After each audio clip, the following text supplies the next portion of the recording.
नमस्कार मित्रों, स्वागत है आपका हमारे नए व्लॉग में। आज बहुत दिन बाद आ रहे हैं।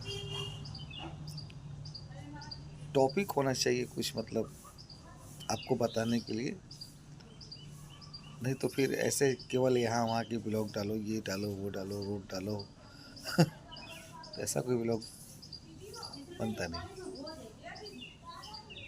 कुछ ऐसा चीज़ हो जो आपको बताना हो, अच्छा हो, थोड़ा सा उससे कोई ज्ञान मिलता और सीख मिलता। मैं इतना बड़ा ज्ञानी तो हूँ नहीं मैं फिलहाल।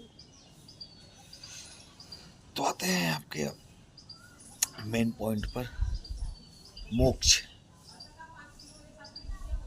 मोक्ष जितना मैं जानता हूँ मैं आपको बता रहा हूँ। मोक्ष वो होता है, कुछ मैंने वीडियो देखे, कुछ लोगों से सुना मैंने है। मोक्ष जो होता है कि जीवन का जो चक्र होता है, जीवन चक्र,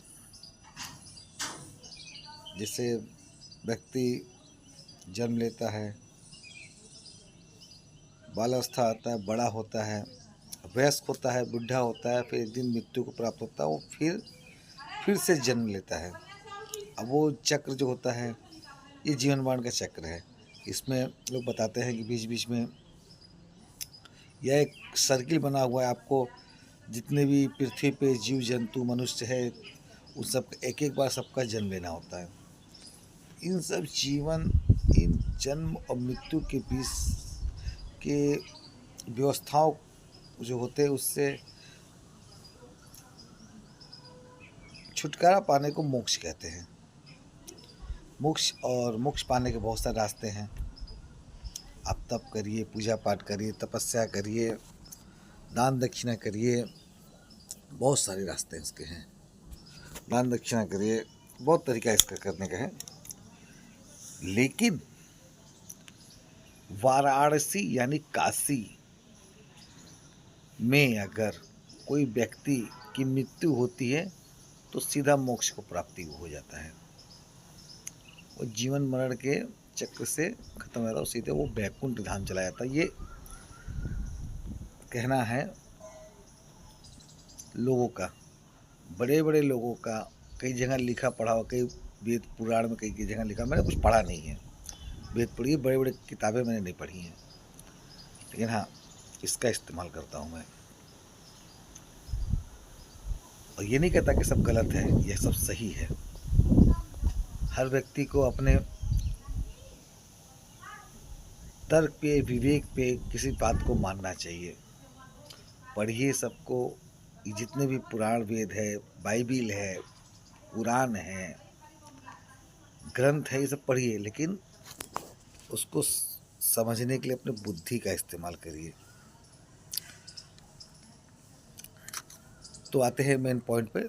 काशी में मोक्ष मिल जाता है, ऐसा नहीं है। आप कभी कुछ भी करिए, पाप करिए, फिर काशी में आके मोक्ष प्राप्त कर लीजिए। जीवन भर आप पाप करते रहिए। जैसे कोई राजा महाराजा का लड़का हो, कोई बहुत बड़े जागीरदार का लड़का हो, वो जहाँ वहाँ जन्म लेगा तो जाहिर सी बात है उनके पास अर्थात पैसे होते हैं। अडानी अंबानी हैं, अर्थात पैसे होते हैं उनके पास हैं। अब वो बस जन्म ही इतने पैसे मिली हैं कि अगर वो 7 पीढ़ी खाए तब भी ख़त्म ना हो तो वो क्या करेंगे? फिर वो पूजा पाठ क्यों करेंगे? इसमें समय में क्यों बर्बाद करेंगे? वो सीधे ऐश करते रहे और लास्ट में काशी में जाके एक मकान बना के रहने लगेंगे और मोक्ष को प्राप्त कर लेंगे, है ना? ऐसा नहीं है, ऐसे नहीं मोक्ष प्राप्त होता है। मोक्ष प्राप्त होता है, आप अपने काशी में रहिए, लेकिन जो आपने कर्म किए हैं उसको सही करना पड़ेगा।